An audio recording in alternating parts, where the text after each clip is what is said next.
Zarudna, and the first photograph we're looking at is a photograph by Veronica. What I really like about this photo here is the contrast.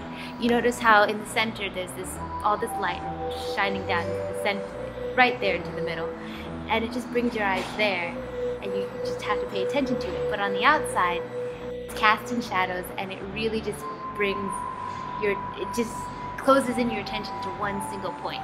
With all that, you notice how there's only one subject in the photograph, and the background is almost non-existent, except for, I guess, something that looks like a floor. And even that is blurred out, so you have to focus on the subject, and it's unique, almost symmetric lines. Yeah, it's like you can't really see that they're probably not symmetric, but it still has an appearance of something that could have symmetry about one angle or maybe even the center point. There's also these little, if you notice, there's these little wires attached to the sides. And, well, first of all, I have no idea what this thing is. Yeah, right, yeah. It looks like something that could be a museum sculpture. But you never actually know, because it's just sort of, the subject is the only thing in this picture. So you have no idea what's going on around it, and where it is exactly, or what its purpose is. So you're just kind of left wondering about it, because it's just a really ambiguous piece. And then you see then on the wires again, you see these little wires attached to the sides, but you have no idea what they're there for, because the background, anything that's going on, anything that it's attached to is completely cut out of the picture. It really gives it leaves this great sense of ambiguity, and sort of leaves this sort of thing, it makes it an enigma, what we're looking at, and wow, I thought that was pretty cool. Yeah, it could be like some kind of interesting artist take on a slinky shape. It's almost as if it's a slinky that was folded into itself. I guess, I mean, it could be like a artistic piece. But yeah. Also, the fact that it doesn't have a title doesn't let the viewer know what the subject is. I guess lets you kind of draw your own conclusions. And because the object is made of these spherical rings, it gives it a certain depth that kind of draws you into the middle of the figure. Yeah, you're right, because you can see all these different layers to it. It's not like it's just a flat, simple image.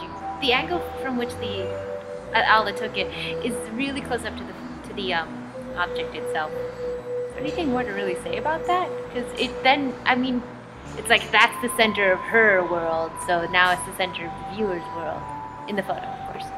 Makes sense. And because the object is the only thing in the picture, you can't really tell what size it is. It's just there's nothing to compare it to.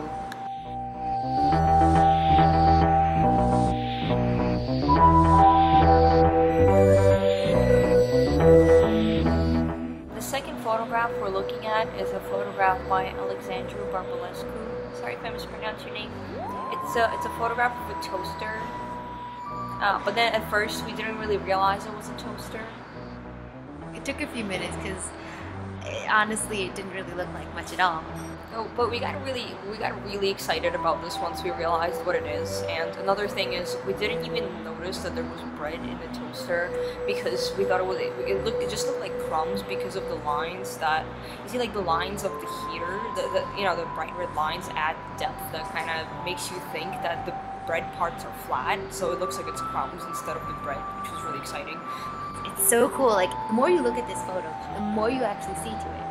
And I really love the striking colors of the coils as they're heating up, because it sort of it adds this really cool effect. The photo just looks really original, and the idea is original itself, so it's really cool. I also really love the lighting here, because it gives the toaster this sort of golden color, and it kind of makes it look a little fancy. And the vertical lines that you see, like the little dashed looking lines that hold the toast together, that they add a very nice effect that draws, like, at first you don't notice it, but then I guess later when you look at the picture more, you realize they add a nice visual effect of focusing your attention, I guess, like straight and directly. Yeah, it divides it into segments, and then your eyes can flow smoothly through the picture, because you're just going from this sector to this sector to this sector, and then to the last. Yeah, you know, it's just the straight lines always add this nice effect to photographs. It's just like the same effect that the red heating coils that are horizontal. They add the same kind of depth to the photo. Just your eye just naturally goes down to focus on this. I guess the bright pieces the most.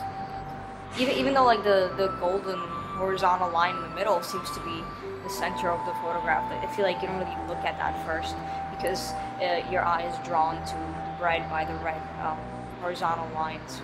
Yeah, seriously, I don't think I ever looked at the middle, and you can see the photographer right there. But I never really paid attention to it because the rest of it is just so.